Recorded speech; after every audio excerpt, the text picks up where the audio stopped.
Elle est dans l'attente d'une vision, d'une liberté d'expression. Quand la jeunesse s'élève, entre nous jeunes, un cadre de réflexion, d'échange, d'action porté par une jeunesse consciente, engagée et déterminée. Au cœur de nos échanges. Personnellement, cette loi est la bienvenue en République démocratique du Congo. Pas la bienvenue parce qu'elle affecte la liberté individuelle. Exact. Un Congo fort, et pour un Congo fort, il faut avoir une jeunesse forte. Cette loi ne va rien apporter à la jeunesse congolaise. Moi, je venais d'ailleurs de nous mentir ici que l'article 63 de la loi. Or, ce n'est pas l'article 63 de la loi qui parle de la défense. Pour moi, ici dans notre pays sous-développé, on ne doit pas accepter vraiment l'intelligence artificielle. L'intelligence artificielle, c'est comme une sorte de raisonnement presque humaine, mais comme le nom l'indique, c'est une intelligence qui est artificielle. Dans un monde en quête de justice, de stabilité politique, économique, de progrès technologique et de cohésion sociale, la jeunesse refuse d'être spectatrice, mais actrice de son propre destin. Chaque mardi à 15h juste, l'émission Entre nous jeunes, diffusée sur Héritage Télévision, c'est fait aujourd'hui l'écho des voix de la nouvelle génération. Une tribune authentique et engageante où la pensée juvénile s'exprime avec beaucoup plus de lucidité et de vivacité.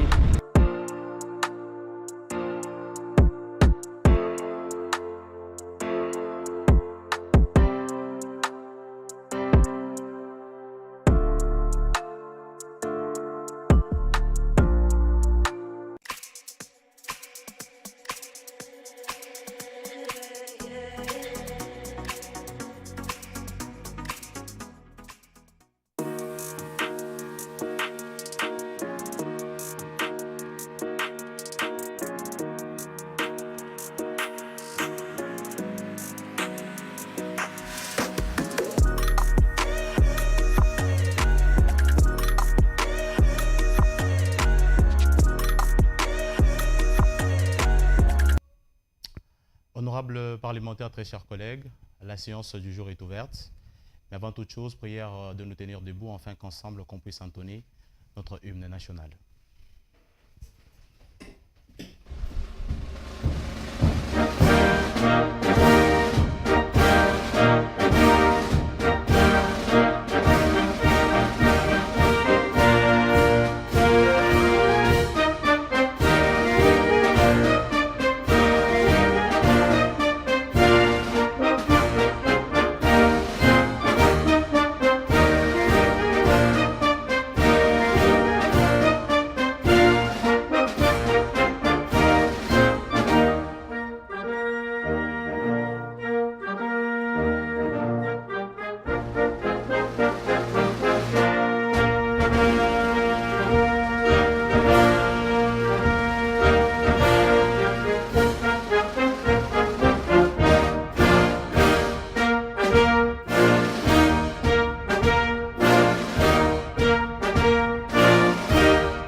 Nous parlerons aujourd'hui du dialogue national inclusif, une initiative, une annonce faite par le chef de l'État congolais Félix-Antoine Tshisekedi Tshilombo lors de la rencontre avec les évêques de la conférence épiscopale nationale du Congo et ceux de l'Église du Christ au Congo. L'annonce concernait le dialogue national inclusif qui doit se tenir en République démocratique du Congo. Et aujourd'hui, on va tenter de savoir, on va décrypter la question pour savoir quel rôle peut jouer la jeunesse dans ces assises, bien sûr, qui vont concerner la pacification de l'Est de la RDC, mais également la pacification de la crise politique qui secoue aujourd'hui notre pays, la République démocratique du Congo. La jeunesse aujourd'hui qui a bien sûr un mot à dire qui n'est pas négligeable parce qu'elle constitue près de 70% de la population congolaise en termes de démographie. Et pour ça, nous avons l'honneur de recevoir Maître Rotmi Katamba Mugungu. Il est leader de jeunes et membre du Conseil provincial de la jeunesse. Avec lui ensemble, on va essayer de savoir le rôle que peut jouer la jeunesse dans les assises bien sûr, du dialogue national inclusif qui va se tenir incessamment. Maître, vous pouvez prendre la place.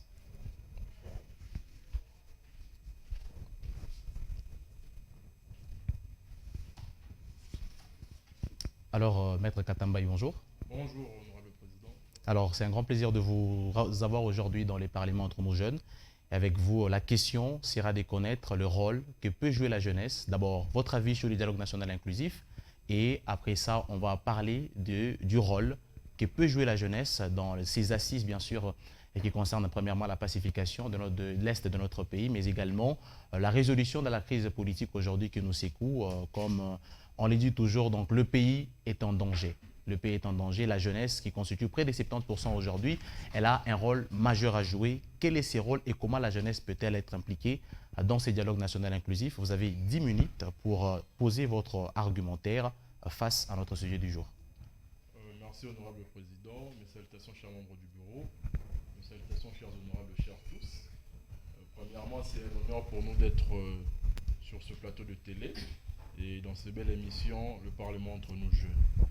Déjà, comme le dit le thème, le dialogue national inclusif, quelle est la place et le rôle de la jeunesse? Et pour moi, c'est une fierté d'être ici, entre nous d'abord, jeunes. Le chef de l'État vient de lancer un appel au dialogue inclusif. Dans l'inclusif, nous attendons qu'il devrait y avoir l'implication de tout le monde. Mais vous allez voir que lors des échanges que le chef de l'État a eu, il n'y a eu que 2 branches de confession religieuse qui sont issues de la confession religieuse chrétienne.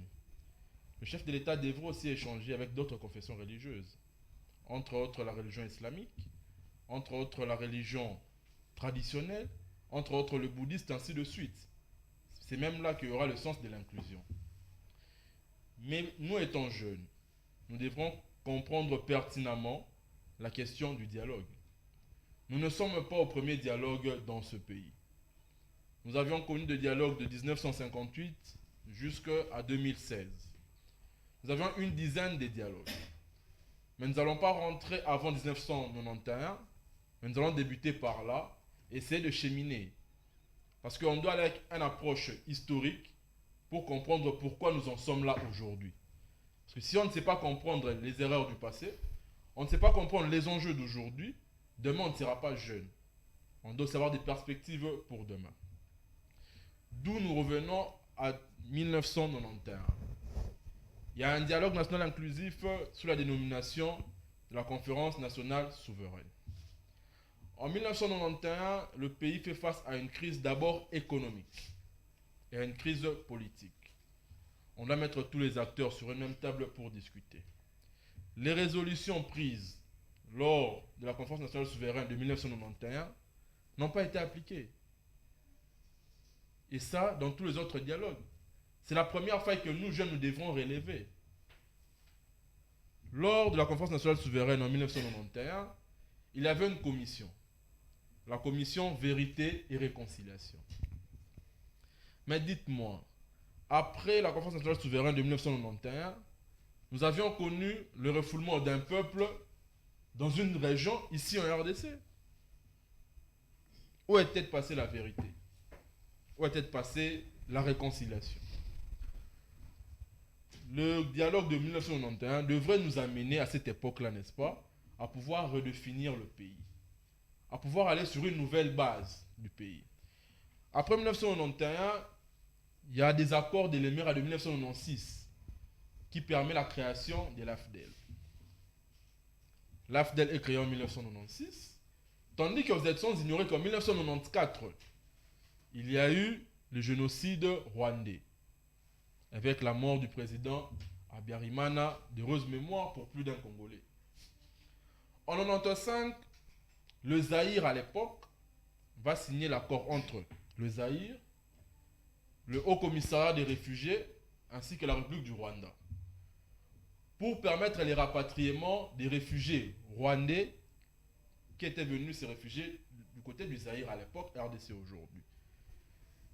Mais nous avons constaté qu'en 1995, le Rwanda n'a pas manifesté cette volonté de reprendre ces populations qui étaient chez nous.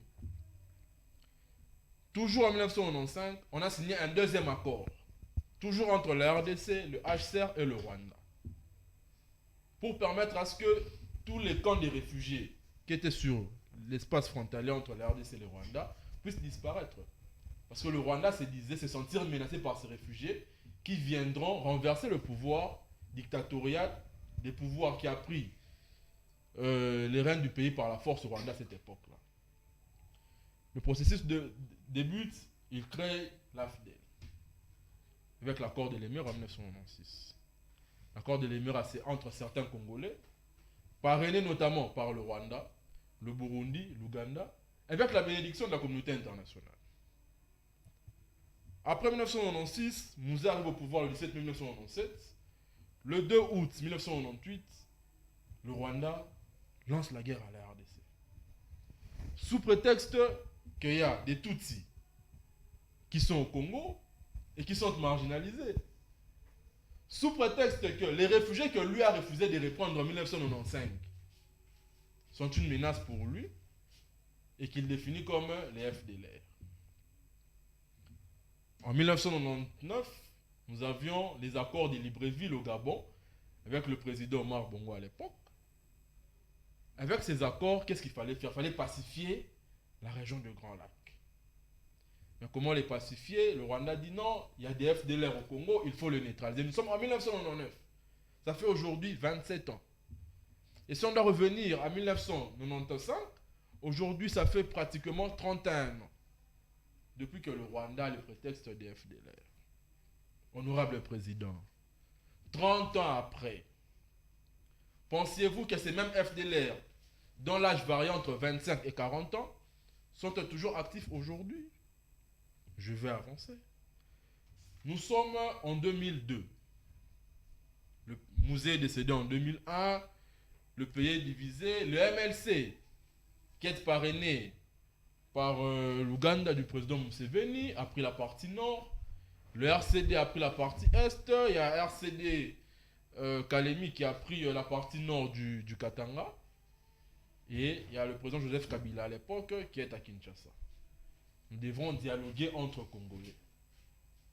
Mais moi, personnellement, je suis écœuré de trouver que le dialogue global inclusif intercongolais doit se passer où? En Afrique du Sud.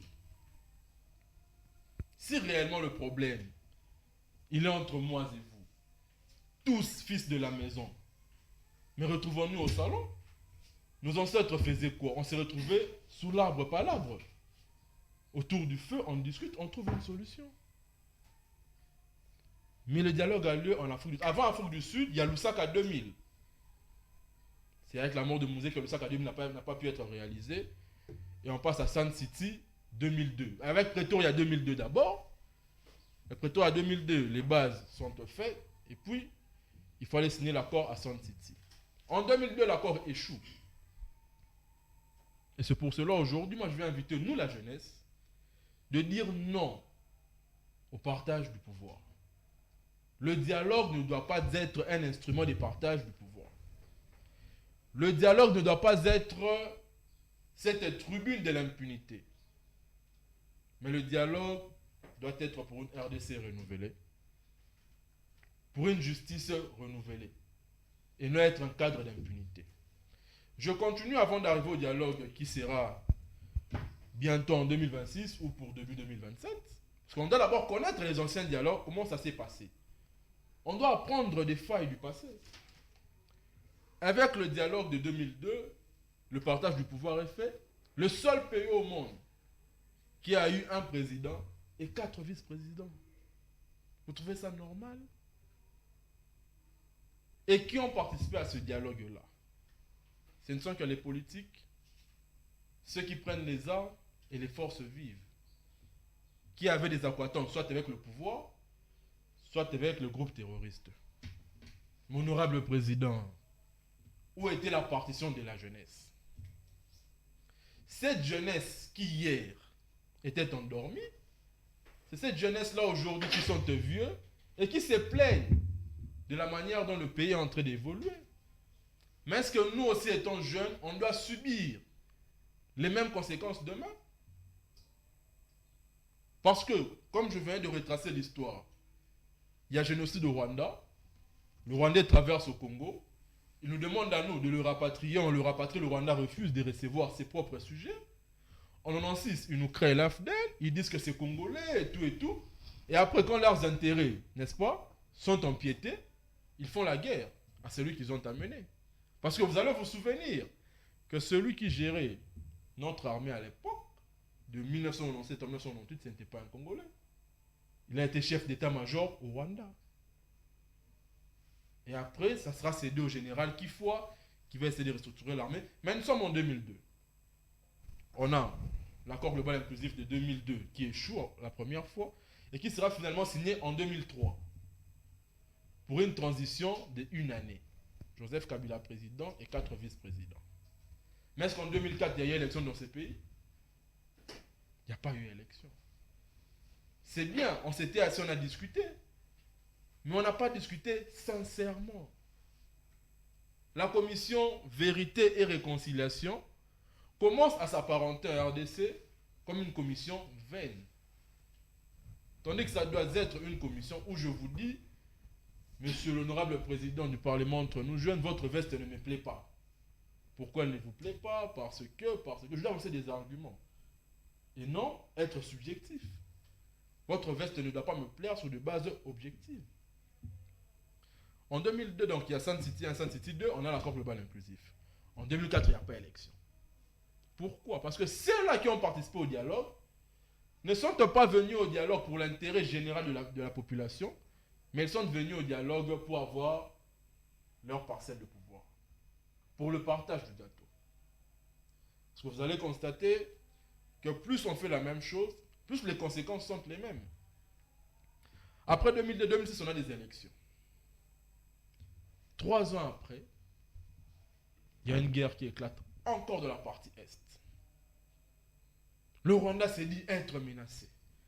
Il a l'appui de l'Ouganda et du Burundi. N'est-ce pas? Avec cet appui du Rwanda, de l'Ouganda et du Burundi, on va créer le CNDP. Convention nationaliste pour la démocratie et la paix. Des choses comme ça. Et à la tête du CNDP, Laurent Nkunda Batware. À la tête, Moutebousi. Lorsqu'on les arrête, ils disent non, nous ne sommes pas Congolais. Nous sommes Rwandais, on doit se faire juger au Rwanda. Mais est-ce que nous, jeunes, ça ne doit pas nous interpeller? Dans les accords de 2009, vous allez me permettre que je puisse vous lire, bon, pas lire, mais énoncer certains articles. Là, parce que après l'accord de 2009, n'est-ce pas, aujourd'hui on a un mouvement qui s'appelle le mouvement du 23 mars. C'est parce que l'accord a été signé le 23 mars 2009. Qu'est-ce que réclamait le CNDP? C'est triste. À l'article 1er de l'accord de 2009, qu'est-ce qu'ils disent?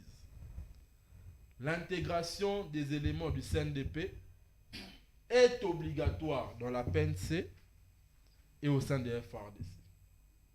Le CNDP quitte un mouvement terroriste et devient un parti politique. Et ça, nous acceptons. Notre gouvernement de 2009 a accepté. Pourquoi? Parce qu'il n'y avait pas nous, les jeunes, lors des négociations. La France jeunesse n'était pas représentée. Si elle était représentée, c'était à titre symbolique. Et non comme étant décideur, délibérateur, avalisateur. L'article 2 de l'accord du 23 mars 2009, la revendication d'ailleurs du M23 jusqu'à aujourd'hui, libération des prisonniers politiques. Aujourd'hui, moi, Maître Katamba et Mukongo, je suis en connivence avec les gens qui veulent déstabiliser les institutions de la République. On m'arrête, je deviens prisonnier politique? Non! Mais c'est une haute trahison. J'ai trahi ma patrie. Si on m'arrête, je ne suis pas pour autant prisonnier politique. Je suis un prisonnier normalement, relativement aux règles de la justice. Ils ajoutent, avec l'article 3, l'amnistie générale. Le gouvernement de 2009 accepte. Tous ceux-là qui étaient arrêtés parce qu'ils avaient tué des gens, ils ont massacré nos mamans, ils ont endeuillé nos familles, doivent être amnistiés.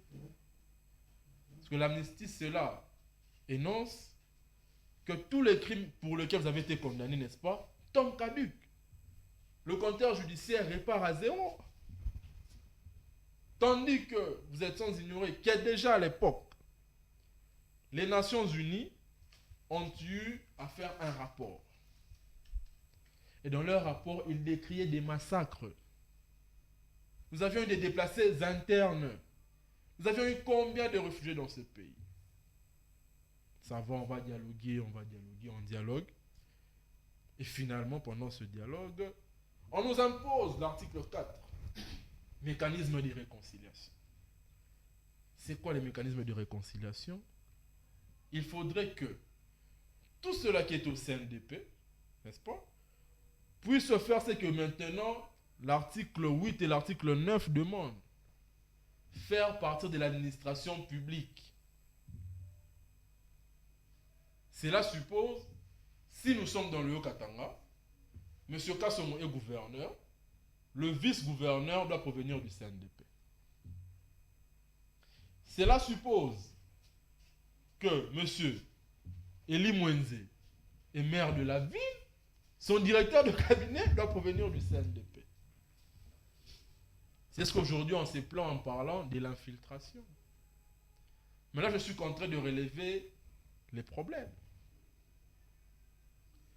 L'article 5 de l'accord du 23 mars 2009 parle de rapatriement des réfugiés et des déplacés internes. Mais questionnons l'histoire. Il y a eu en 2009 11 000 sujets rwandais rapatriés au Rwanda. Il y a eu des centaines de bus qui passaient par Goma et traversaient Gisenyi pour le rapatriement des réfugiés rwandais en RDC. Faisons des calculs. Le Rwanda, en 1994, ils ont un effectif de 35 000 militaires. La source, c'est la Direction générale de sécurité extérieure française. Dans leur rapport, le Rwanda a 35 000 militaires en 1994. Selon les mêmes sources, la moitié, donc 17 500, ont traversé vers la RDC. N'est-ce pas? Et pendant les affrontements, il y a eu des militaires qui sont décédés. Pendant les affrontements, on a arrêté des militaires au Rwanda. Pour des causes naturelles, ils peuvent décéder des maladies. Tous les militaires n'avaient pas entre 25 et 40 ans. Il y avait ceux qui étaient déjà vieux, qui sont aussi morts. Tous ces militaires rwandais n'ont pas seulement traversé vers la RDC. Ils sont aussi allés au Burundi, ils sont aussi allés en Ouganda, et ainsi de suite. Il y a même plusieurs qui sont allés aux États-Unis et au Canada, et qui y vivent jusqu'à ce jour. Ils étaient 35 000, donc 17 500 ont traversé. En 2009, on rapatrie combien? 11 000. Donc il reste 6 500 militaires. En 1996, c'est l'AFDEL qui est entré dans le train, n'est-ce pas? Avec des militaires rwandais, mais Tutsis. Parce que les réfugiés sont Hutus. De 1998 à 2002, c'est le RCD qui contrôle la partie est de la République. Si le Congolais ne le sait pas, ça nous a créé beaucoup de problèmes. Toutes les entreprises ont été pillées.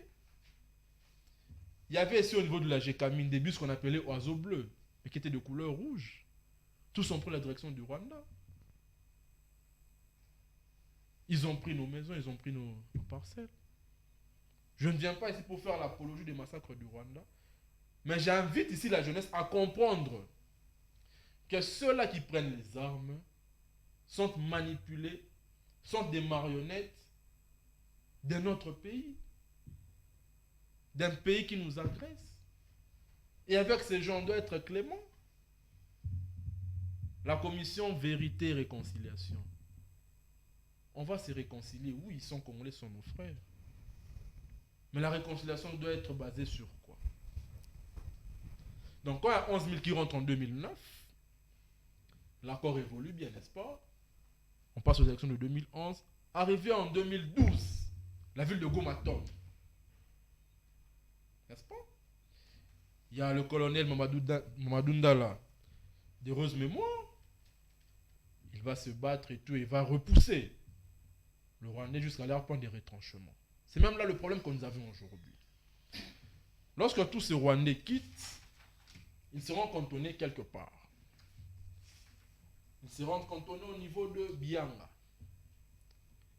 Bianga, c'est à la frontière entre la cité frontalière de Bunagana et l'Ouganda. N'est-ce pas?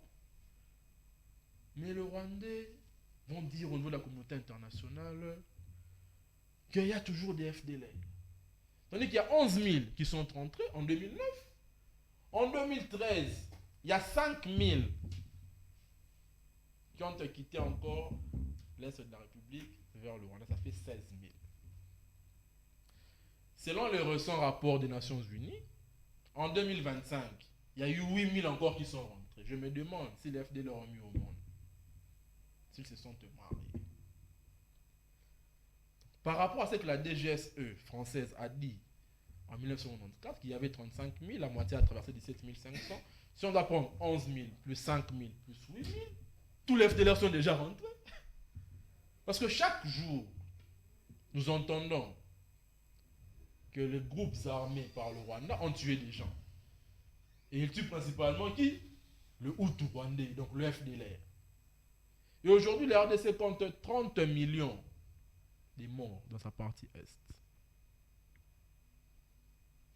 Tandis que le Rwanda, aujourd'hui, ils sont 14 millions.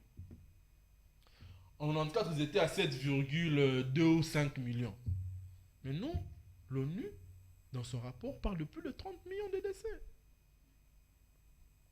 Est-ce pour cela, même si le pays est mal géré, même si on a des problèmes de gouvernance, nous devrons soutenir ces gens qui endeuillent nos familles? Nous sommes en 2022. Parce que c'est là maintenant qu'ils nous amènent au dialogue d'aujourd'hui. Parce que de 2013 jusqu'en 2022, la RDC est unifiée. On peut quitter Lubumbashi vers Goma, Goma vers Ituri, et ainsi de suite. En 2002, la cité frontalière de Bunagana tombe. Bunagana, comme je venais de le dire, c'est la frontière entre la RDC et l'Ouganda. Le militaire du M23 déchu en 2013 était cantonné à Bianga, en Ouganda. La distance entre Bianga et Bunagana, c'est 250 km. Donc c'est comme quitter Kasumbalesa vers Kambov, passant par Lubumbashi, Likasi. C'est comme quitter de Kinshasa vers aux approximatifs de Matadi, la ville de Matadi dans le Congo central. C'est comme quitter Kinshasa vers Kenge, dans le Bandundu. Pendant tous ces trajets, l'Ouganda, pays voisin, où nous avons cantonné les M23 en 2013, cela suppose qu'ils ont ouvert leurs frontières et ils ont laissé passer avec armes, munitions, plans de guerre. Où étaient nos services de sécurité? Où était le service de sécurité de l'Ouganda? La communauté internationale veut nous faire croire qu'ils ignoraient qu'il y a des milliers de personnes qui étaient d'un pays vers un autre. Bunagana tombe en 2022. C'est là où je fustige un tout petit peu le gouvernement. Quand Bunagana tombe, pourquoi nous prenons assez de temps pour répliquer? Pourquoi nous prenons assez de temps pour répliquer? Jusqu'à ce qu'il puisse avancer.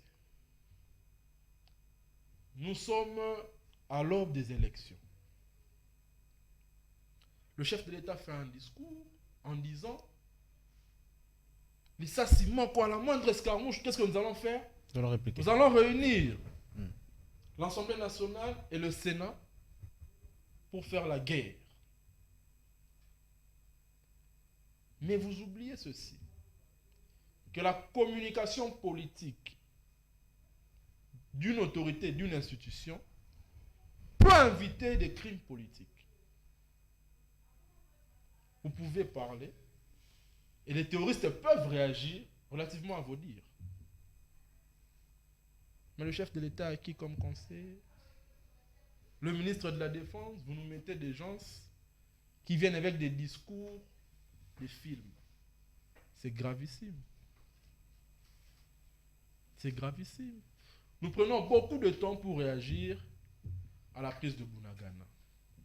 Bunagana est pris. Et vous allez comprendre que la guerre à l'est de la République n'est pas seulement sécuritaire. C'est aussi une guerre économique.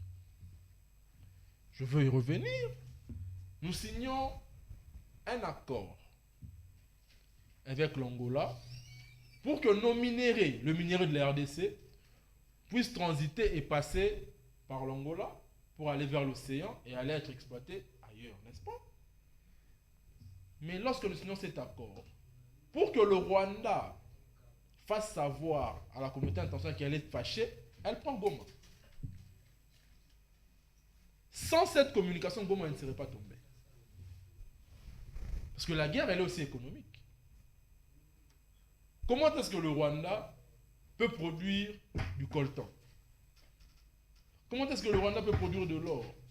Tandis que nous sommes tous sans ignorer que l'or, le coltan, ça se trouve en RDC. On a arrêté Mwangachuchu en 2022. C'est même pour cela que Bunagana est tombé. Parce que selon l'accord de 2009, l'accord de Goma de 2009, l'accord de Nairobi de 2013, le Rwanda devrait co-gérer, n'est-ce pas, une partie de notre territoire.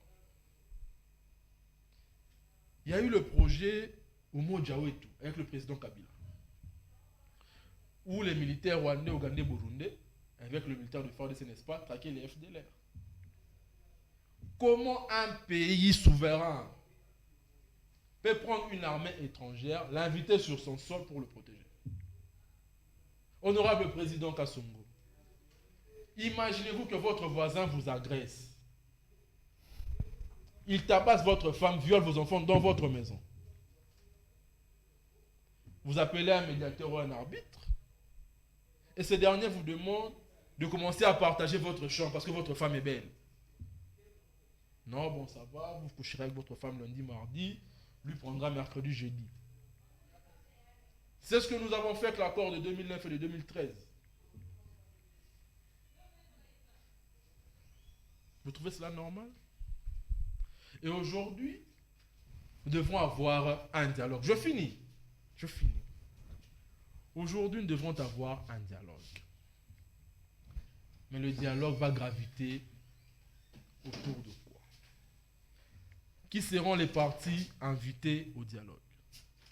Je vous rappelle que le dialogue congolais inclusif de 2002, après Toria qui s'est signé à Sun City, il y avait les membres du gouvernement, il y avait le RCD, il y avait le MLC, il y avait l'opposition politique composée de 28 personnes, les forces vives composées de 27 personnes, et le Maï Maï.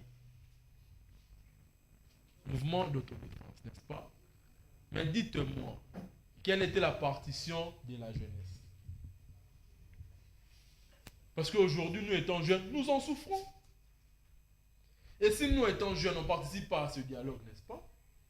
On va encore en souffrir demain. On va souffrir demain. Nous avions eu l'accord de Luanda de 2024. On a l'accord de Washington 1, l'accord de Washington 2 de 2025. On a l'accord de l'EAC SADC de 2024, 2025 aussi. On a le processus de Doha. Cela présuppose que la RDC a déjà eu à dialoguer avec le Rwanda. Mais le dialogue sans les armes n'aboutira à rien. Je suis devant les jeunes. Je suis suivi, parce que Héritage est une grande chaîne de télé. Pour dialoguer, il faut attaquer militairement. On ne peut pas dialoguer sans repousser l'ennemi de notre territoire. Sinon, nous venons, parce que le dialogue, c'est veut être inclusif, n'est-ce pas? En parlant de l'inclusion, cela présuppose que l'AFC doit être là, les M23 doivent être là, Turano doit être là, ADF Nalou doit être là.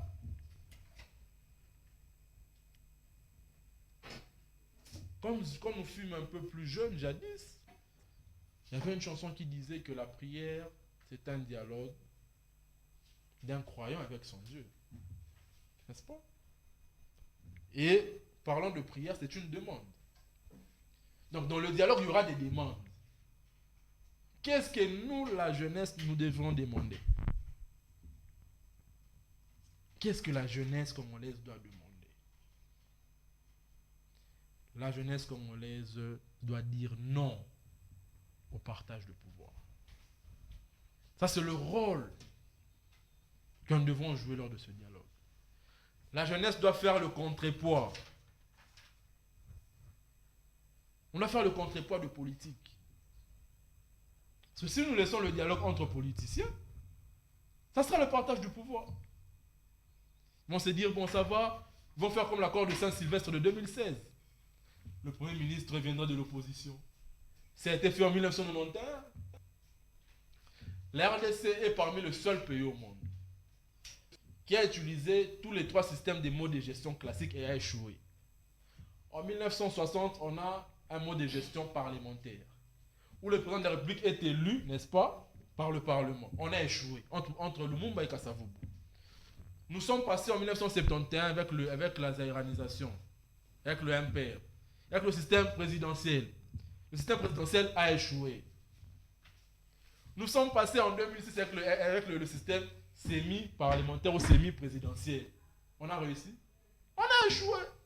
Parce qu'à partir de 2000, on a eu la guerre de 2000, de 2009, de 2013, de 2022 à ce jour. Donc lors du dialogue, nous étant jeunes, on doit inviter les politiques à redéfinir une RDC. À nous créer nous-mêmes notre propre système, notre mode de gestion politique. Avec les parlementaires, on a échoué.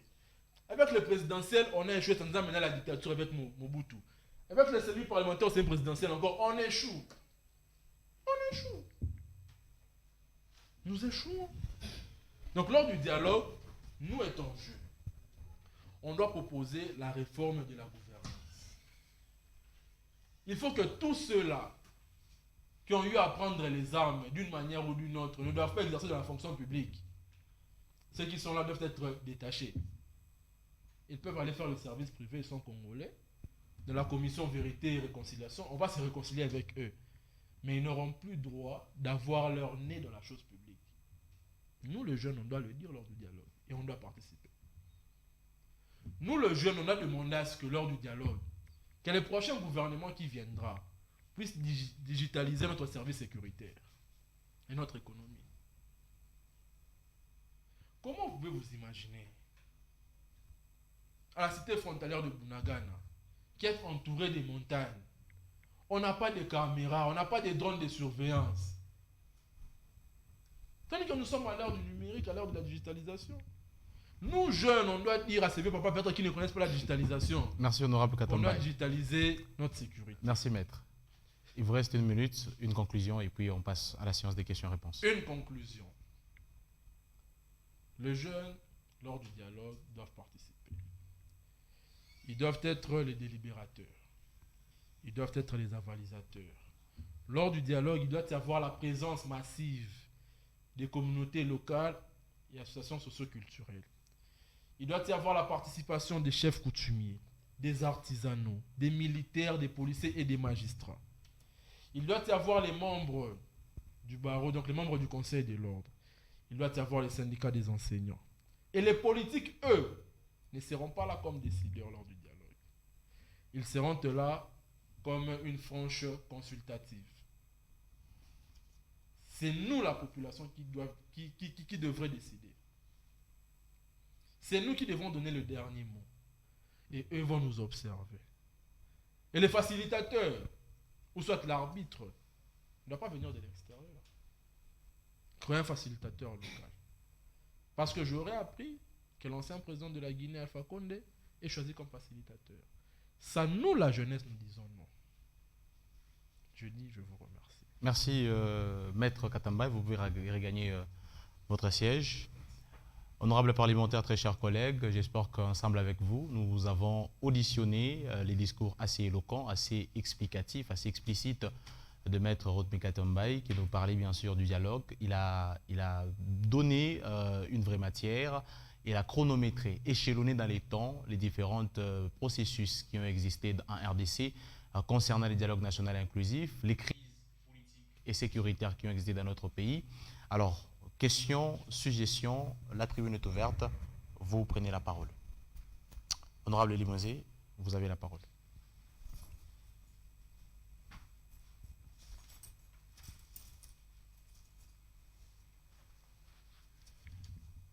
Honorable Président, honorables membres du bureau, très chers collègues parlementaires de jeunes, à travers d'abord mon préfacio, permettez-moi d'illustrer ici une pensée que j'ai toujours aimé articuler. Lorsque l'on n'obtient pas ce que l'on cherche, l'on doit se contenter de ce que l'on a. La République démocratique du Congo,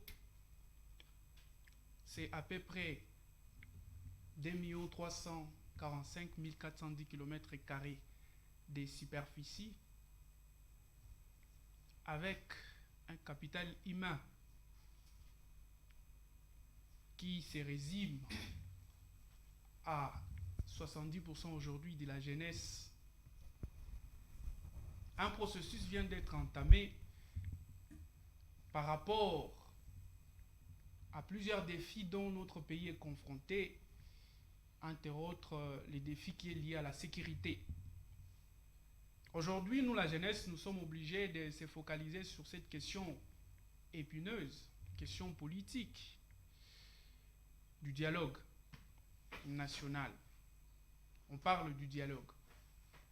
Oui, nous avons tous entendu et nous avons vu que les évêques, lors de leur sortie de l'audience qu'on les a accordée par les chefs de l'État, ils nous ont donné leur rapport. Disons que les chefs de l'État ont enfin accepté qu'il y ait un dialogue national inclusif qui pourra permettre à ce que le peuple congolais puisse s'asseoir autour d'une même table pour creuser et scripter dans le fond les causes profondes de ces conflits qui se vivent aujourd'hui, particulièrement dans la partie orientale de notre pays.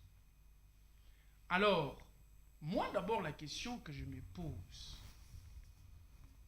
qui sera ou quelles seront les parties prenantes dans ces dialogues? Je pense que le discours que nous a sorti Maître Katamai tout à l'heure là, c'est un discours très très cohérent, rempli de chiffres, des dates, des précisions, surtout la maîtrise très très remarquable de l'historique de notre pays, partant d'abord du processus du dialogue. Moi, j'ai vraiment aimé, mais ici, il faut se poser cette question. Dans le contexte actuel, l'honorable président, très cher membre du bureau, qui sera partie prenante dans ces dialogues? Oui, on parle du rôle de la jeunesse dans ces dialogues, on ne dit ce qu'on vient pas, parce que c'est à peu près à 70% du total démographique. Mais lorsqu'on parle de la sphère politique actuelle, honorable président, nous ne pouvons pas nous voiler la face. Il existe aujourd'hui des personnalités emblématiques jouant un rôle crucial dans la politique, mais se retrouvant avec des forfaits, avec des griefs, avec justement des soucis, avec la justice particulièrement. Et par conséquent, ces personnes-là doivent impérativement, pour ne pas dire obligatoirement, être des parties prenantes. Alors si Maître Katamai pourra nous éclaircir sur cette question de l'éligibilité et l'inéligibilité de prendre part à ces dialogues pour telle ou telle autre personne. Je mettais les noms parce que j'aime pas trop citer les noms des personnes lorsque moi je fais des discours, mais nous le savons tous qu'il y a des personnalités emblématiques. Là, c'est ma première préoccupation. Est-ce qu'aujourd'hui, nous sommes censés écarter certaines personnes parce qu'ils ont des problèmes avec la justice, avec les pays? Parce qu'à un moment donné, vous avez parlé de la haute trahison, par exemple. Ces personnes ont des forfaits. Il faut les écarter dans ces dialogues, oui ou non? Autre problème, la jeunesse dans ces dialogues doit jouer un rôle de barricader les partages du pouvoir, si j'ai bien entendu, les partages du pouvoir. Nous savons tous que l'objectif du dialogue, c'est la résolution des conflits, désamorcer les conflits. Or, ce qui est indispensable, d'ailleurs, vous l'avez bien épinglé dans votre discours, c'est que les dialogues qu'on a connus dans ces pays, ce sont des dialogues qui ont abouti, certes, à de certaines résolutions qui soient bénéfiques pour la population en général ou pour le pays en général, mais en fin de compte, il y a toujours eu les partages du pouvoir. Selon vous, maître, est-ce cette fois-ci, vous êtes sûr qu'avec notre jeunesse, cette manière de faire les choses pourra s'arrêter? Là, c'est ma deuxième préoccupation. Honorable président, honorable membre du bureau, très chers collègues, les sages ont toujours dit que l'Afrique a la forme d'un revolver. Par conséquent, la RDC se retrouve dans la sous-région des Grands Lacs, c'est-à-dire au cœur de l'Afrique. Réfléchissons.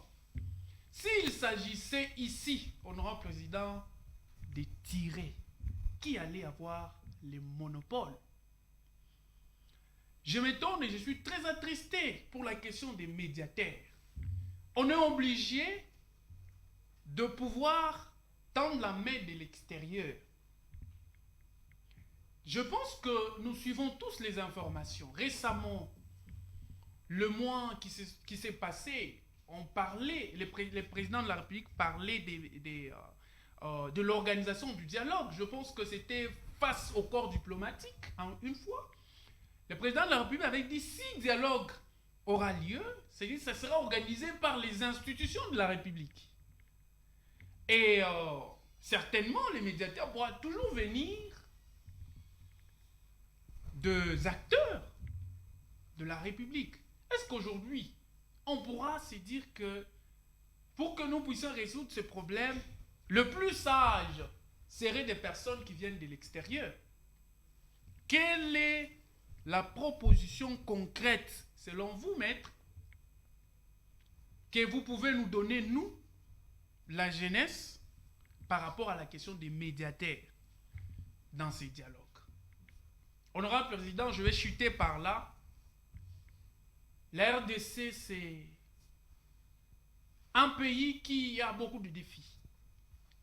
La question économique cause énormément de problèmes aujourd'hui parce que ces dialogues ne doivent pas résoudre seulement des questions politiques. Les dialogues ne doivent pas résoudre seulement des questions sécuritaires, honorable président. Or, diamants, cobalt, cuivre, lithium, forêt, fleuve, pétrole, ce sont ici des ressources naturelles que nous avons. Mais aujourd'hui, est-ce que nous pouvons prendre conscience aussi de nous pencher sur la question économique? Aujourd'hui, on a comme l'impression que le Rwanda est en train de nous asphyxier davantage, d'asphyxier même notre économie, notre politique, notre sécurité. Et du coup, ça devient la conjugaison de chaque jour. Le Rwanda nous agresse. Parce que nous n'avons pas les monopoles. Nous jeunes, qu'est-ce que nous pouvons proposer comme piste de solutions par rapport à l'économie dans ces dialogues? Honorable président, je ne prendrai pas beaucoup de temps. Je pense que les honorables parlementaires ont beaucoup à dire également. Mais j'aimerais juste encore éveiller notre conscience. Nous ne pouvons pas toujours plairer, nous lamenter. Parce qu'on dit souvent que les optimistes, ce sont des personnes qui trouvent une opportunité dans chaque difficulté, pendant que les pessimistes, ce sont des personnes qui trouvent une difficulté dans chaque opportunité. Est-ce notre dialogue de cette fois-ci en 2026, peut-être début 2027, pourra devenir une opportunité pour qu'enfin nous puissions trouver des solutions palliatives et définitives aux problèmes que nous avons? Honorable président, j'ai dit.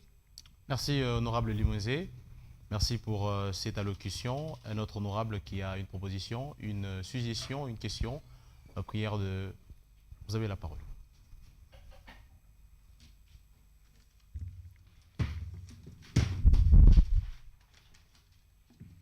Monsieur le Président, honorables membres du bureau, très chers collègues, j'aurais aimé poser plusieurs questions, mais vu les temps limités, puis me permettre de ne retenir que l'essentiel. Excellence, Monsieur le Président, la jeunesse ne vient pas mendier une place. Elle vient proposer l'avenir du Congo. Ma question est de savoir, comment allez-vous choisir les représentants de la jeunesse pour que ça ne soit pas... Vous dites? Le nom? Honorable Alex. Okay. Allez-y. Je reprends la question. Mmh. Comment allez-vous choisir les représentants de la jeunesse pour que ça ne soit pas seulement les enfants des politiciens?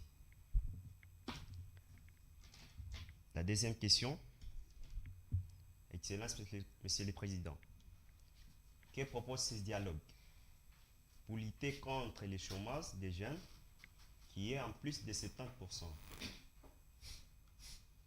La dernière question, après les dialogues, comment la jeunesse va suivre si les décisions sont vraiment appliquées? Je dis et je vous remercie. Merci, honorable Alex. Merci. Honorable Clément, pour chuter avec la première partie des questions et donner la parole à Maître Katambaye pour la série des réponses.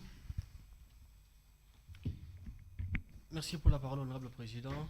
Honorable président, honorable membre du bureau, honorable chers invités, honorables parlementaires, chers collègues. C'est avec attention que nous avons suivi le discours de notre invité, Maître Katambaye. Il nous a fait un discours très éloquent. Il nous a expliqué beaucoup de choses que nous n'avons pas parfois l'idée, mais que nous connaissions parfois par instinct. Alors, mais au cours de son discours, j'ai pu capter certains... L'honorable Clément. Bon, au cours de son discours, j'ai pu capter certains éléments très importants qu'il a pu épingler ici devant, que j'ai jugé parfois contraires à la vérité. Par exemple, l'honorable Maître Katambaye dit la guerre que nous avons à l'est de notre pays, elle est aussi économique. La phrase, elle est logique, elle est correcte, mais le fait d'avoir ajouté aussi, ça a tout dérangé. Pourquoi j'ai dit cela? La guerre à l'est de notre pays, elle n'est pas aussi économique. La guerre, elle est économique. Elle est exclusivement économique. Et c'est à cause de cette façon de voir les choses, ou à cause de cette situation économique du pays voisin, c'est ce qui fait que nous soyons attaqués. Et la seule façon pour moi de mettre fin à cette guerre de l'est de notre pays, ce n'est pas convoquer ce dialogue qu'on est en train de convoquer. Ça, c'est mon point de vue.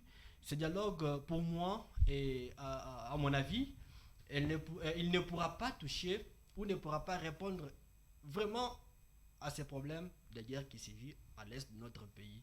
Pourquoi? Parce que les Rwandais ne nous agressent pas par caprice. Les Rwandais nous agressent parce que c'est une nécessité, c'est une guerre de survie pour lui. Une guerre de survie, pourquoi? Parce que l'économie rwandaise, elle est sous perfusion de l'exploitation illicite des minéraux à l'est de notre pays. Les Rwandais survivent à cause du chantage qu'elle fait à l'international. C'est tout ce qu'il y a. Alors, si nous imaginons que nous allons mettre fin à cette guerre à l'est de notre pays à travers un dialogue, je pense que c'est une illusion que nous sommes en train de faire et nous n'allons pas y arriver. Nous n'allons pas y arriver pourquoi vous l'avez bien soulevé. Et vous avez démontré avec des dates que cette guerre, elle n'a pas commencé en 2000. Elle n'a pas commencé avec l'avènement même de l'AFDEL. Non. Elle avait été méticuleusement conçue avant même que nous soyons décolonisés. Donc avant que nous soyons décolonisés. On a conçu cette guerre pendant que nous étions sous la colonisation. C'est très difficile aujourd'hui de dire que nous pouvons mettre fin avec un dialogue qui va se tenir à 1000 lieues de Rutshuru. Hein? Un dialogue qui va se tenir parfois à des centaines et des centaines de kilomètres de la ville martyre qui est le Goma. C'est très compliqué, honorable président. Alors, je voudrais revenir sur les questions qui touchent nous, les jeunes, parce que c'est ça même ce qui est très important. Vous avez dit pour dialoguer, nous devons dialoguer, nous les jeunes, nous devons dire non au partage du pouvoir. Voilà, c'est un élément très capital que vous avez soulevé au cours de votre allocution, cher invité. Alors, ça, nous devons comprendre, c'est quoi d'abord un dialogue? Quel est l'objectif d'un dialogue lorsqu'on les convoque pour que le fils et les filles du pays puissent se parler? Le dialogue a deux objectifs, ça c'est sur le plan international. Le dialogue a deux objectifs. D'abord, c'est préserver la paix. Et le deuxième objectif, qu'a le dialogue, c'est nous avons préservé la paix. Le deuxième objectif, c'est, si j'ai une bonne mémoire, le deuxième objectif du dialogue, c'est faire à ce que les questions qui vous ont poussé à les convoquer ne puissent plus revenir. Ce sont là les objectifs pour lesquels on convoque un dialogue. Quand est-ce que les partages du pouvoir s'invitent? Les partages du pouvoir s'invitent dans le contexte actuel, dans le sens où nous avons, dans un avenir proche, c'est-à-dire, par exemple, en 2020, après 2028, tous les signaux démontrent qu'il n'y aura pas élection. Alors, qu'il n'y aura pas élection, nous aurons un pouvoir illégitime. Vous, les juristes, pouvez le confirmer. Nous aurons un pouvoir qui est déjà au-delà de son mandat électoral. Ce qui fait qu'il faut que toutes les parties puissent se convenir sur la gestion du parce qu'il n'y a pas les élections. Que toutes les deux parties puissent se convenir pour trouver comment gérer ensemble le pays. Mais ça ne doit plus être l'objectif principal pour lequel on doit convoquer un dialogue. Ça, il faut le soulever. Ça ne doit plus être l'objectif. Et ça, c'est ce qui est arrivé dans tous les dialogues qui se sont déroulés depuis 1998, si j'ai de bonne mémoire, 91 jusqu'à maintenant. Les gens qui participent au dialogue se focalisent beaucoup plus sur le partage des postes que sur l'essentiel. Et c'est à ce point-là que nous pouvons parfois dire qu'il n'y aura pas partage de pouvoir. Mais lorsque nous sommes devant un pouvoir illégitime qui n'a pas le mandat électif, parce que c'est 5 ans, lorsque vous dépassez 5 ans, vous n'êtes plus éligible, là, le partage du pouvoir s'invite. Alors, vous avez également soulevé ici que la RDC est le seul pays au monde qui a tenté de faire, d'appliquer tous les systèmes politiques et tous ces systèmes ont échoué. Vous avez parlé du système présidentiel, semi-présidentiel que nous avons eu, le système où le président devrait être élu à l'Assemblée nationale. Non, ce n'est pas les systèmes qui échouent, ce sont les acteurs de ces systèmes qui échouent. Parce que le système est le même partout dans le monde. Nous avons le système semi-présidentiel qui est en France. Est-ce qu'il a échoué? Il n'a pas échoué. Nous avons le système présidentiel qui est aux États-Unis d'Amérique. Il a échoué, il n'a pas échoué. Donc il ne faut pas dire que le système a échoué, c'est mieux de dire que ce sont les acteurs politiques qui ont échoué. Alors, on peut aller tout droit aux questions, voilà. Parce qu'on n'a pas assez de temps. J'en ai que 2 seulement, honorable président. Mais avant de déposer, permettez-moi de glisser encore un autre mot. Vous avez dit ce dialogue doit aboutir aux réformes de la gouvernance. Ça encore, c'est une utopie, honorable président, honorable invité. C'est une utopie, pourquoi? Parce que vous savez, une des choses qui fait que nous puissions revenir dans les mêmes histoires, que nous puissions tomber dans le même cause, c'est que nous sommes devant les acteurs politiques qui ont du mal à observer les règles du jeu. C'est un problème, que ce soit majorité ou opposition, tous, on ne respecte pas les règles du jeu. Et le fait de ne pas respecter les règles du jeu, c'est ce qui fait que nous puissions avoir une mauvaise gouvernance. Je ne pense pas qu'on peut arriver à une bonne gouvernance avec un dialogue qui va se tenir pendant 2 jours ou 3 jours. Je ne pense pas. C'est encore une utopie. Alors, pour poser mes questions, ma première question, vous avez invité les jeunes à faire un contrepoids contre la classe politique que nous avons actuellement. Alors, la question que je vous pose, aujourd'hui la jeunesse est désorganisée sur tous les plans. Il y a des jeunes qui sont dans la majorité présidentielle, donc la majorité au pouvoir, il y a ceux qui sont dans l'opposition, il y a ceux qui sont dans la société civile. Et ces jeunes s'entretuent, pas s'entretuer, ils s'attaquent eux-mêmes. Vous allez trouver ceux qui sont dans l'opposition attaquent ceux qui sont dans la majorité, ceux qui sont dans l'opposition, société civile, ainsi de suite. C'est très difficile aujourd'hui que les jeunes puissent faire un contrepoids. Maintenant, la question que je vous pose, qu'est-ce que nous pouvons faire actuellement, nous les jeunes, pour que nous soyons unis? Parce que c'est de l'unité que nous devons faire quelque chose. C'est l'unité que nous devons faire bouger les lignes. Qu'est-ce que nous pouvons faire aujourd'hui pour que nous soyons unis afin que nous puissions faire face à la classe politique que nous avons actuellement? La deuxième question que je vous pose est que êtes-vous sûr que le dialogue pourrait réellement examiner les causes profondes, les défis réels que nous avons actuellement dans notre pays et trouver des solutions face à ces problèmes? C'est ma deuxième question. Honorable Président, la deuxième question, êtes-vous sûr que le dialogue pourra réellement examiner et trouver des solutions aux causes profondes de notre pays? C'est bon, nous notons la question, honorable Clément. Nous avons dit, honorable Président. Merci, honorable Clément. Nous invitons Maître Katambaye de reprendre la tribune afin de répondre aux préoccupations des parlementaires. Il y a une multitude de questions. Je prierai à Maître Katambaye d'être précis et concis parce que nous courons après les temps.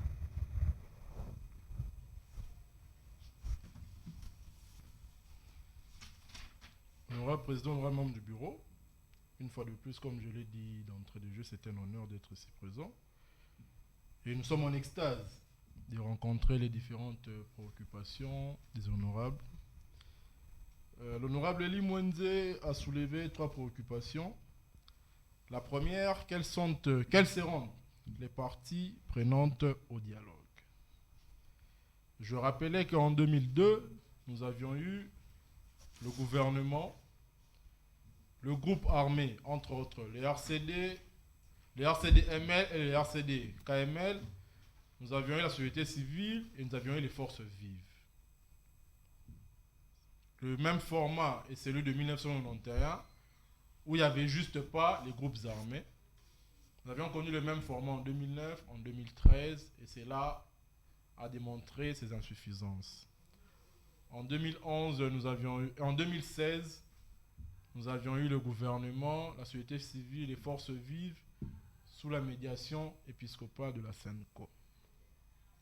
Quelles seront les parties prenantes au dialogue?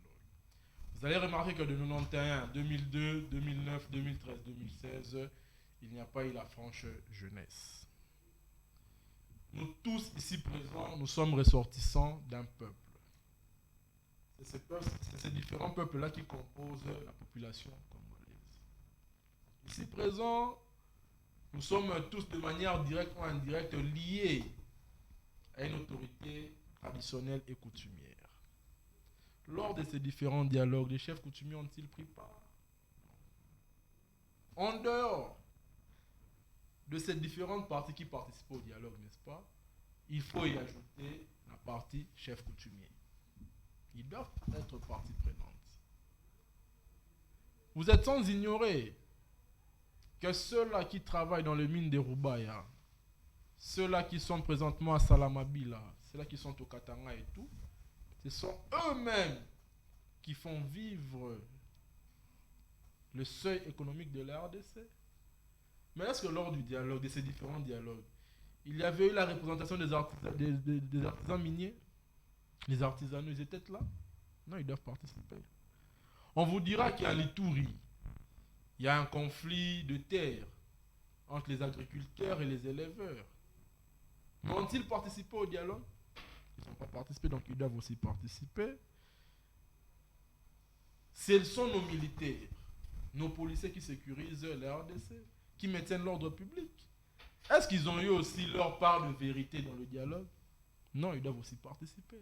Vous avez parlé, honorable Katambaye, de... La seconde... S'il vous plaît, oui. Vous avez parlé des chefs coutumiers qui doivent participer, parce que nous sommes tous ressortissants, c'est pas d'une entité territoriale décentralisée, bien sûr.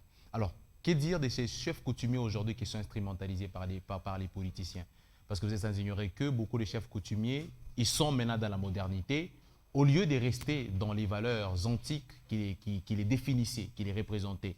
Aujourd'hui, nous avons des chefs coutumiers qui postulent pour être députés alors qu'il a déjà un pouvoir coutumier. Ne pensez-vous pas que la présence des chefs coutumiers ne représente en rien ce que veut chaque entité, chaque peuple, chaque congolais, la présence des chefs coutumiers, c'est une présence qui peut être aussi instrumentalisée comme ça a été durant tous ces cycles de dialogue qu'on a connus. Premièrement, les chefs coutumiers, je ne sais pas comment vous le concevez, hein, mais personnellement, ce sont les détenteurs du pouvoir divin. Bien sûr, il y a la plupart qui ont perdu leur pouvoir, leurs valeurs, ils postulent même et tout. C'est pour ça d'ailleurs nous avons parlé de la réforme de la gouvernance. Si vous allez peut-être, par exemple, dans les pays de l'Afrique de l'Ouest, il y a un parlement des chefs coutumiers.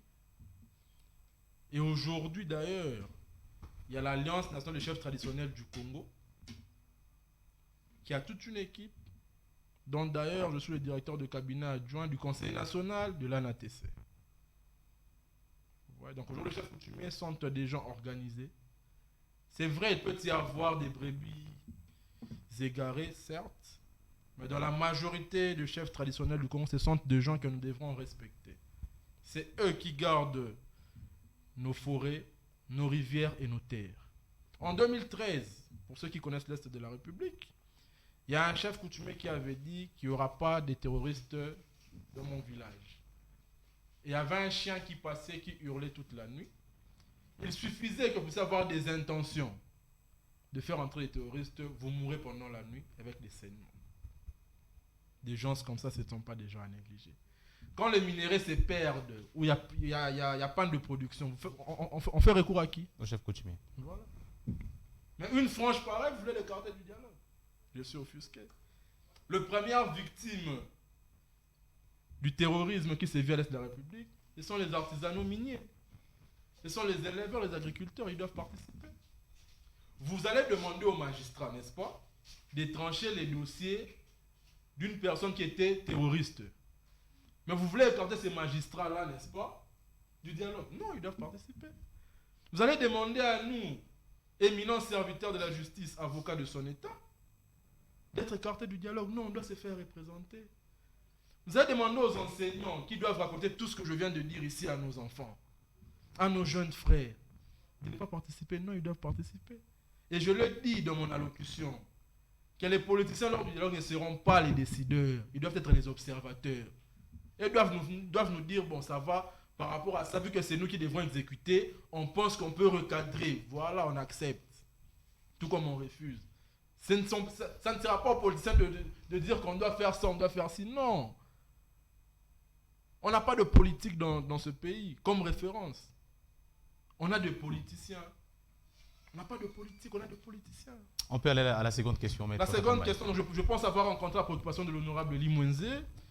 La seconde préoccupation, c'est le partage du pouvoir, se fera-t-il ou pas? Je pense que c'est la même question avec... Non, la seconde question, elle est de savoir comment la jeunesse peut-elle barricader les partages du pouvoir?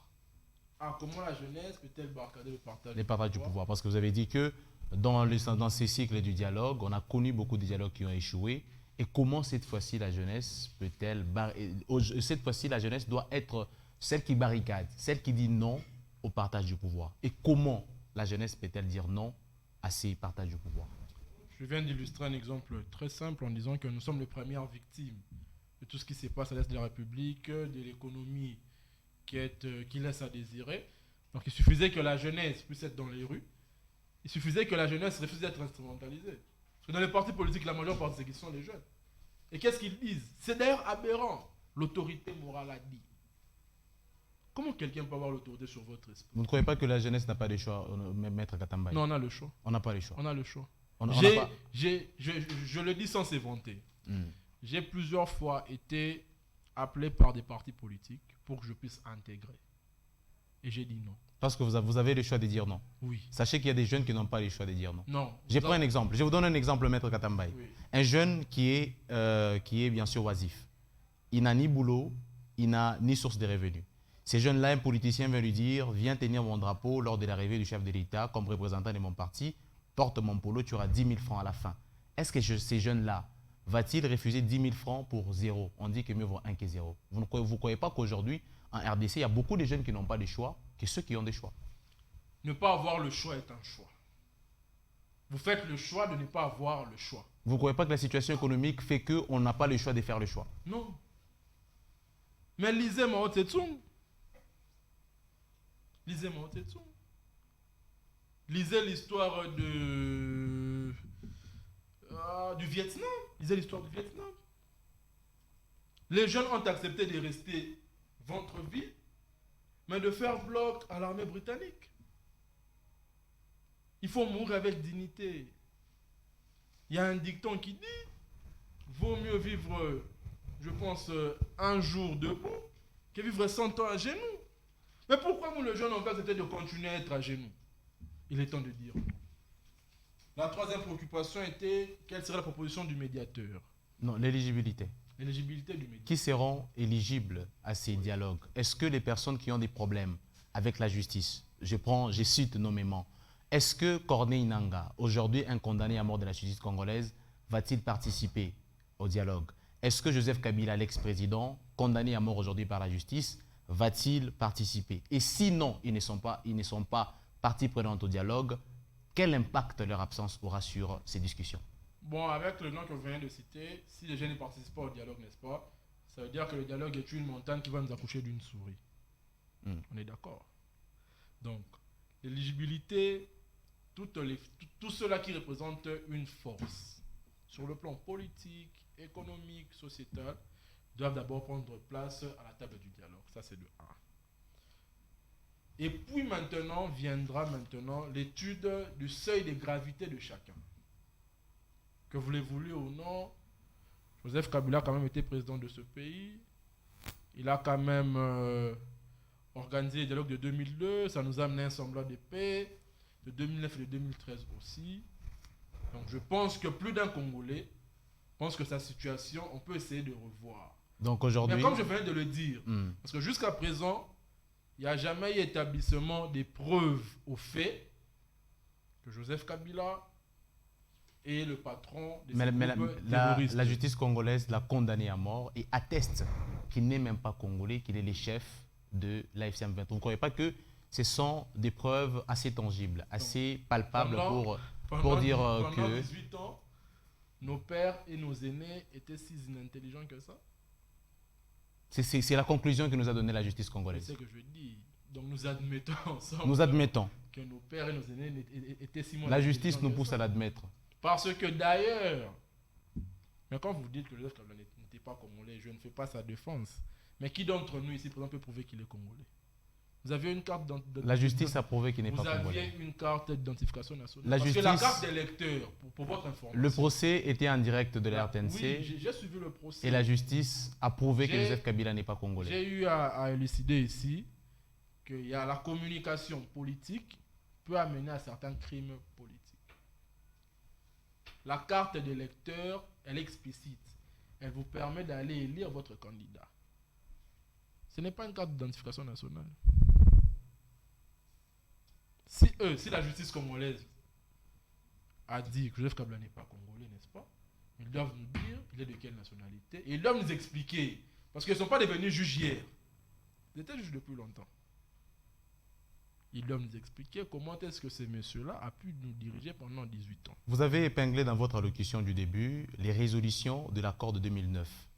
Je retiens le troisième article de la résolution qui est l'amnistie générale de tout. Et vous avez dit que l'amnistie, c'est le compteur à zéro. Sur les plans judiciaires, on pardonne les crimes qui sont commis, les viols, les vols, les tueries, les meurtres qui ont été perpétrés par ces personnes. Ne croyez-vous pas qu'aujourd'hui, qu'en acceptant, qu'en allant dialoguer avec toutes ces personnes, on sera confronté à ces mêmes problèmes d'amnistie? Parce que la rébellion, ce qui est sûr, viendra avec son cahier des charges. Et dans ces cahiers des charges, il y aura l'amnistie générale. L'amnistie générale. Mais nous sommes aujourd'hui en 2026. Je pense que nous tous ici présents, et la plupart des jeunes qui ont ma tranche d'âge, ici 50 ans, nous serons vivants et nous serons tous grands-pères. Je peux vous assurer que nos enfants, nos petits-enfants, si amnistie générale en 2026 ou en 2027, n'est-ce pas, ils vont subir ce que nous avions subi. Alors, que faire aujourd'hui? N'est pas invité, bien sûr, Corneille Nangaa, toutes ces personnes qui sont dans sa bande, de participer au dialogue. Parce que ce qui est sûr, ils viendront avec le pardon. Ils viendront pour présenter les pardons. Je vous ai dit que dans tout le dialogue qu'il y a eu dans ce pays, il y a la commission Vérité et Réconciliation. Congolais de leur État, on sera réconciliés. Mais dans les affaires d'État, n'est-ce pas, ils ne pourront plus dire mot. Ils peuvent faire leurs activités privées. Ils veulent devenir agriculteurs, ok. Et la résolution... Ils veulent faire comment on dit, ils veulent faire le commerce, ok. L'article 1 de la résolution de 2009 qui nous dit intégrer les éléments, intégrer la rébellion dans les éléments... Les CNDP de la peine, c'est les FARDC. Oui. D'ailleurs, je vous informe que dans le cahier des charges du FCM23, je pense à Nairobi ou du Rwanda à Doha, ils ont demandé l'intégration d'à peu près 30 000 personnes. Tandis qu'avec le CNDP en 2009, c'était l'intégration de 7 000 personnes, dont 3 000 dans la police et l'armée et 4 000 dans la fonction publique. Mais actuellement, ils demandent 30 000. Ça vous dit quelque chose? Il y a au moins 65 millions des Congolais qui sont jeunes, donc qui ont moins de 35 ans. 80% de ces jeunes n'ont pas d'emploi.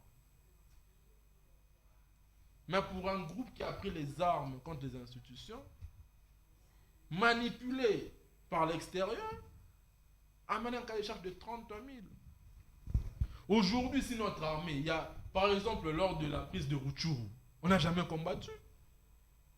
On a retrouvé tout un camp militaire vide le matin. Mais ils ont laissé armes, munitions. Mais c'est à cause de quoi? Vous pensez que si ces gens-là quittent la FCM23, ils deviennent FARDC? Vous pensez que dans leur mentalité, ils ont changé?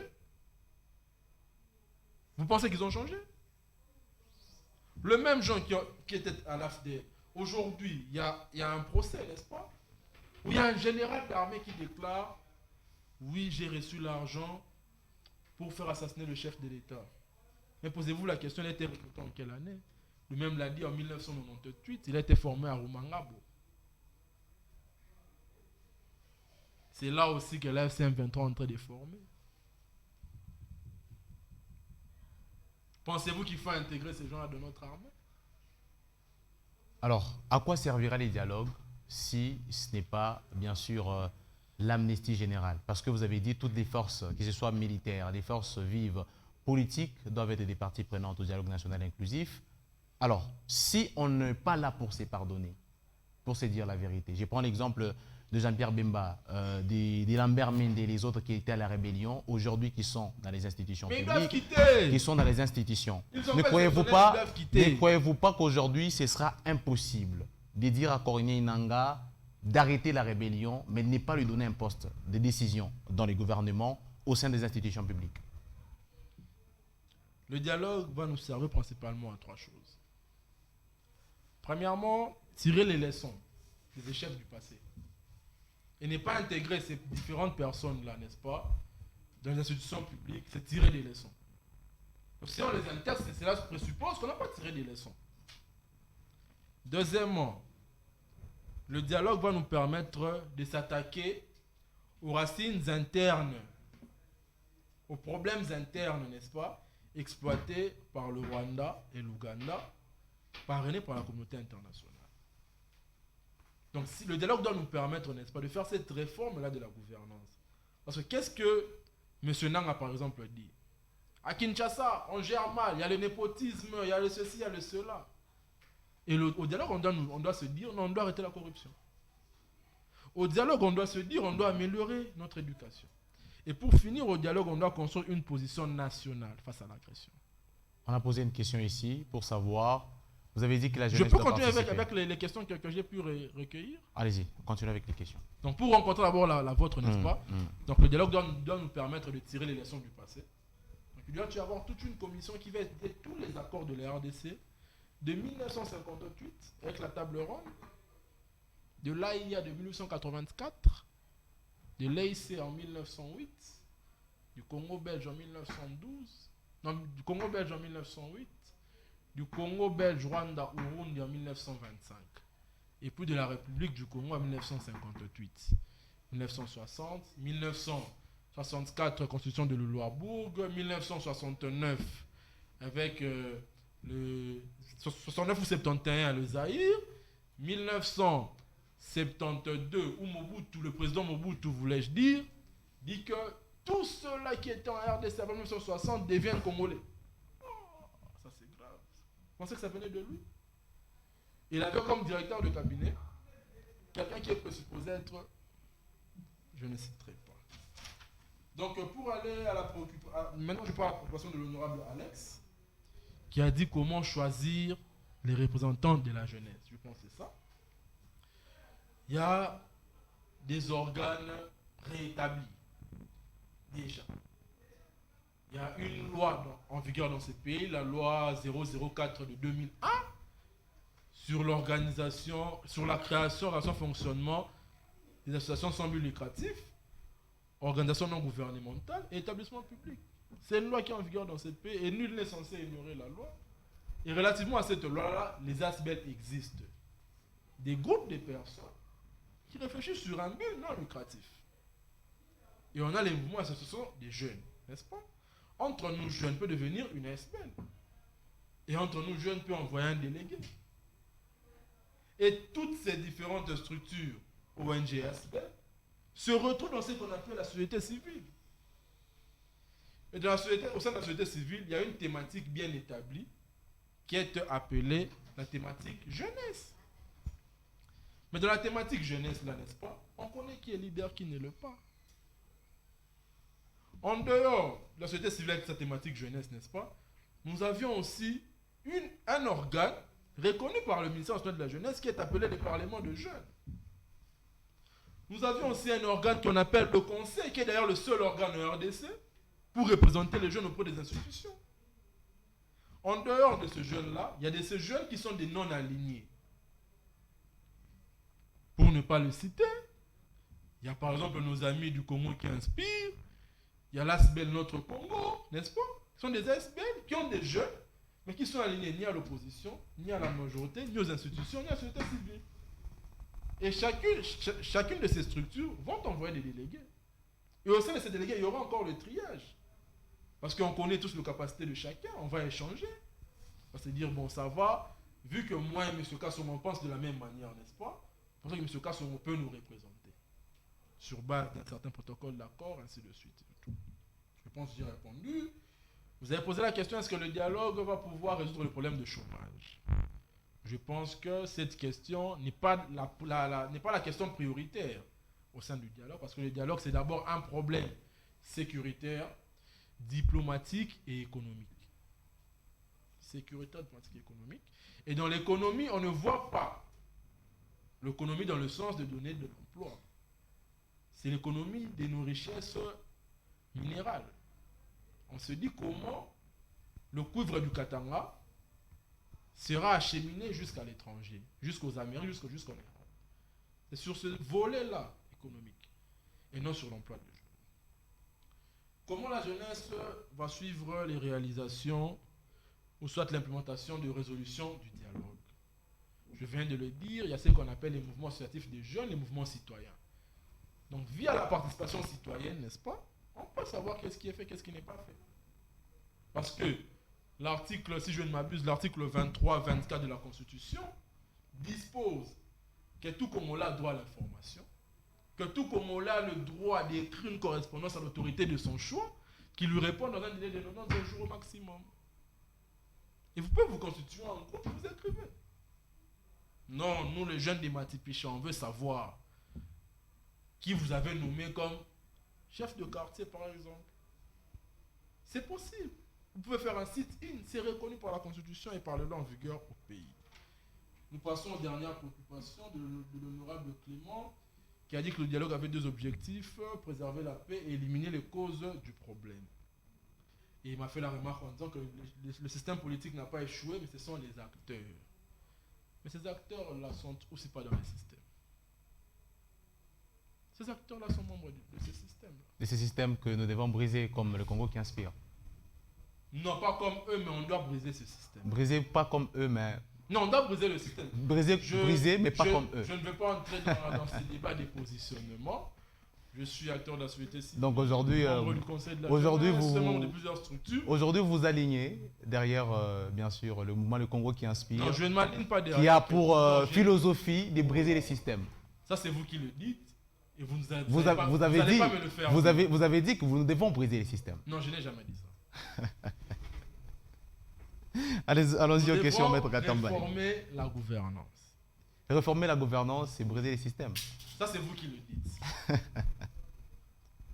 À moins que vous puissiez être dictateur, m'obligeant de répéter vos mots. Je le ferai si vous voulez bien, étant sur votre plateau. Allons-y aux questions, Maître Voilà. Katamba. Parce que moi, je pense que nos royaumes, n'est-ce pas, avaient un mode de gestion. Aujourd'hui, on prend les États-Unis comme exemple d'un État fédéral, mais c'est bien beau. Mais l'Empire Luba, dirigé comment? Au sein de l'Empire Luba, il y avait des États. Au sein de l'Empire Lunda, il y avait des États. Au sein du Royaume Congo, il y avait des États. C'est quoi un État? C'est avoir une cartographie, n'est-ce pas? Avoir une population, avoir une autorité. On avait notre manière de fonctionner. Aujourd'hui, d'ailleurs, quand on parle de corruption, je suis offusqué. Dans les valeurs africaines, n'est-ce pas? Je ne peux pas voir le chef main vide. Je dois amener un présent au chef. Mais avec le système européen ou américain, on parle de corruption. Quand vous venez voir le chef avec une chef, on parle de corruption. Mais chez nous, ce n'est pas la corruption. Chez nous, c'est un mode de vie, donc on doit repenser l'État. Et repenser l'État, cela veut dire changer le mode de gouvernance. La première question était... bon, et puis il a parlé de la discorde entre les jeunes. Comment les jeunes peuvent être unis politique et opposition, pour barricader les partages du pouvoir? Je suis venu ici, arrivé au coin des avenues Moussiri et Niembo, j'ai rencontré un embouteillage. Dans cet embouteillage, il y avait les membres de l'opposition. Il y avait ceux-là qui ne s'intéressent pas à la politique. Il y avait ceux du pouvoir et nous de la société civile. À l'embouteillage que j'ai rencontré sur Moussiri, Niembo. Donc nous étant jeunes, on doit comprendre que peu importe nos tendances idéologiques, nous subissons tous les mêmes choses. Nous subissons tous les mêmes malheurs. Soit on voudra ne pas réfléchir et rester tendancieux, soit on va accepter de se mettre d'accord sur un idéal. Parce que ceux de la majorité, opposition, société civile, nous tous on pense que l'idéal, n'est-ce pas, c'est de reformer ce pays. Parce que ceux de la majorité vous disent que nous sommes en train de faire quoi? De réformer le pays. Ceux de l'opposition vous disent non, nous une fois au pouvoir on va réformer. C'est la société civile, on s'est dit non, non, non, il faut réformer le pays.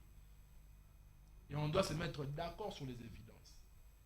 L'évidence est que la gouvernance est archaïque. Ça, c'est une évidence pour tout le monde. Ah, nous, jeunes, savons se mettre sur cette évidence. L'évidence est que lorsqu'on a une connexion Internet qui peine à être utilisée, ça ne demande pas de tendance. Lorsque vous voyagez dans les fins fonds de la RDC, il n'y a pas de réseau. Ça ne demande pas de miracles. Que vous soyez de l'opposition, de la majorité de la société civile, nous tous, il n'y aura pas de réseau. Donc on doit juste revenir à notre conscience et se mettre d'accord. Qui doit faire la jeunesse pour l'unité? Je viens de répondre. Le dialogue va-t-il examiner les causes profondes? Examiner et répondre aux causes profondes de la crise. Ouais. Quelles sont les causes profondes de la crise? Il faut d'abord le définir. Vous ne pouvez pas examiner quelque chose que vous ne connaissez pas. Et si vous m'avez suivi lors de mon exposé, j'ai eu à faire savoir que les causes profondes de la crise ne provenaient pas d'abord de la RDC. Parce que étant africain, on a l'arbre à palabre. On a l'habitude de régler nos différends, n'est-ce pas, en discutant, en échangeant, en dialoguant. Les Africains, on ne prend pas les armes quand on a un problème avec son frère. On prend les armes contre l'autre. On a tous étudié sur RDC. Nous sommes tous issus d'un peuple. Dites-moi, dans le royaume Congo, le jour où un membre du royaume Congo a pris les flèches, les machettes contre le roi Manikongo. Dans l'empire Luba, contre le Fumu, Vijemukulu, Sadilumakalala. Dans l'empire Lunda, contre le monde, ça n'a jamais été. Le jour où il y a un problème au sein de l'empire Lunda, n'est-ce pas, le peuple va se retirer. Vont se retirer. Ils ne vont jamais faire la guerre aux moines. Ils vont dire à la princesse Ouège, vu que vous avez cédé le pouvoir à un non-Lunda, n'est-ce pas, nous, on ne sera pas sous sa direction, nous quittons. Ils ont quitté. Ils sont venus ici au Katanga. Au Katanga plutôt. Parce que l'Empire Lunda prenait une partie du Lualaba et de l'Angola. Renseignez-vous sur l'histoire du peuple Lamba. Renseignez-vous sur l'histoire du peuple Bemba et des autres peuples qui étaient à l'époque dans l'Empire Lunda sous le patronage du Mointiave. Maître Katamba. Donc la cause profonde, si vous me permettez une seconde, donc les causes profondes ne proviennent pas d'ici, ce sont des raisons économiques. Comme vous-même vous l'avez dit, que le Rwanda a vu de la transfusion des minéraux de la RDC. Alors, vous avez épinglé, je vais enchérir cela par une citation, vous avez dit « Nous devons régler les armes par les armes ». Et on dit « On combat le feu par le feu, le froid par le froid ». Aujourd'hui, ne croyez-vous pas qu'en allant au dialogue, la RDC, premièrement, la première question est que la RDC va encore faire face à des cycles d'impunité. Impunité pour les personnes qui ont commis le meurtre, impunité pour tous ceux qui ont pris les armes contre la République, qui sont bien ceux qui tombent sous la haute trahison contre la nation, comme les cas de certains aujourd'hui qui sont ministres, certains au cadre des coalitions au pouvoir aujourd'hui, qui sont tombés dans l'impunité.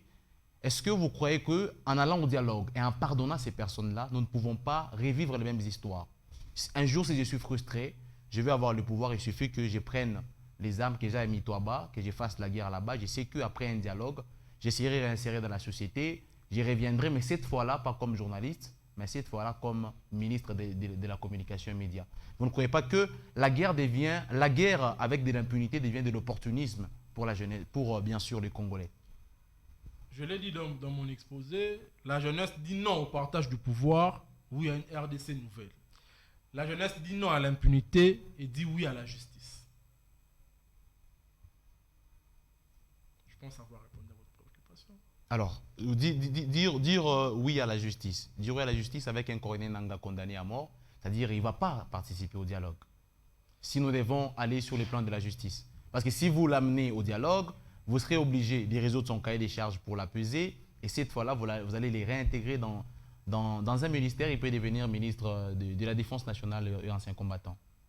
Vous êtes en train de me pousser de manière indirecte à dire ce que vous voulez entendre, mais je ne le dirai pas. J'ai dit ici tantôt que toutes ces parties doivent venir au dialogue. Venir pourquoi, si on ne peut pas les amnistier? Non, venir faire entendre leur voix. S'ils se disent Congolais, mais qu'ils viennent, étant Congolais, vous reprochez quoi à la République? Pourquoi avez-vous pris les armes? Pensez-vous que c'est la meilleure tactique? Et si... La justice, permettez la justice a plusieurs phases. Rechercher le criminel, n'est-ce pas? Arrêter le criminel. Le criminel doit répondre de ses crimes et puis le réinsérer. Le Congolais, nous limitons la justice qu'à l'incrimination du criminel. La condamnation à mort, Maître Katambaye, est-ce qu'elle organise une réinsertion sociale? La condamnation à mort n'organise pas une réinsertion sociale. Et pour ce faire, je dis qu'on ne peut pas dialoguer sans repousser ceux-là qui ont pris les armes. Donc aujourd'hui, toutes ces personnes qui sont condamnées par la justice ne doivent pas être des parties prenantes pour éviter des impunités. Toutes ces personnes, non, mais il y a des personnes dont la résonance peut amener le gouvernement qui n'a pas pu ne pas leur permettre de nous attaquer, de céder à certains caprices. À certains caprices, notamment l'amnistie générale. Non, quand on parle d'amnistie générale, pourquoi on ajoute le mot général? Général, ça veut dire globalisant. Oui. On prend tout le monde, tous ces 30 000 là, on amnistie. Ça non. Ça non. En dehors de l'amnistie, n'est-ce pas, nous avons la grâce présidentielle. La grâce présidentielle, c'est cas par cas. On peut se dire, bon, ça va pour tel crime, n'est-ce pas? On essaye de voir si on peut enlever peine de mort, mais confiscation de biens. Et comme je le dis d'ailleurs, toutes ces personnes-là ne peuvent pas réintégrer ou soit avoir des responsabilités au niveau public. Ça, non. Ils peuvent continuer avec leur vie privée, mais pas au niveau des institutions de la République, ça non. Alors, on guérit le froid par le froid. Imaginons que le dialogue national inclusif ne produit pas une pacification de l'Est de la RDC. Devons-nous déclarer la guerre au Rwanda, comme l'a dit le président, et quelles seront les conséquences au cas où nous les faisons? Déjà, pour commencer, le dialogue ne va pas pacifier l'Est de la RDC.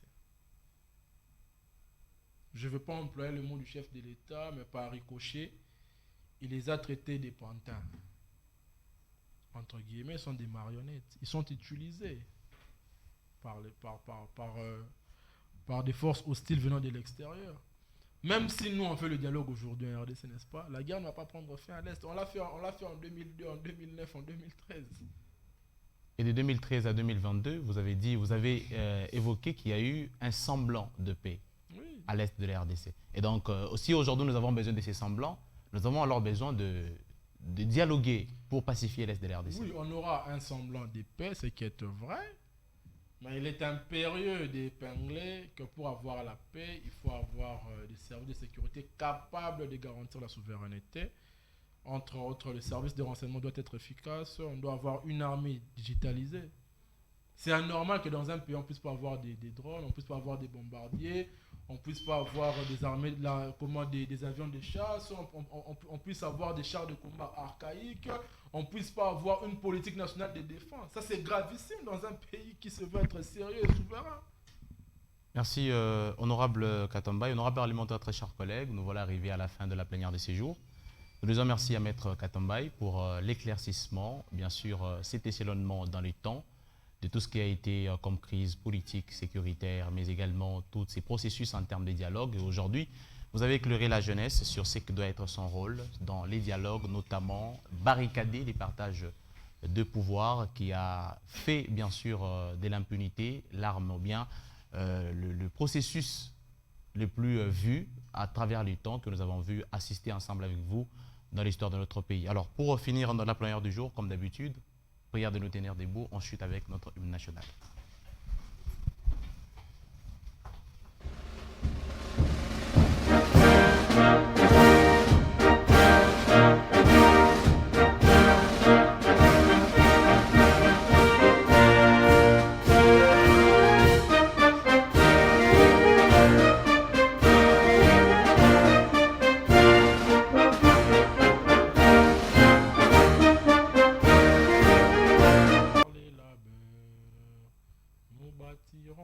Un pays plus beau qu'avant, dans la paix au peuple ardent.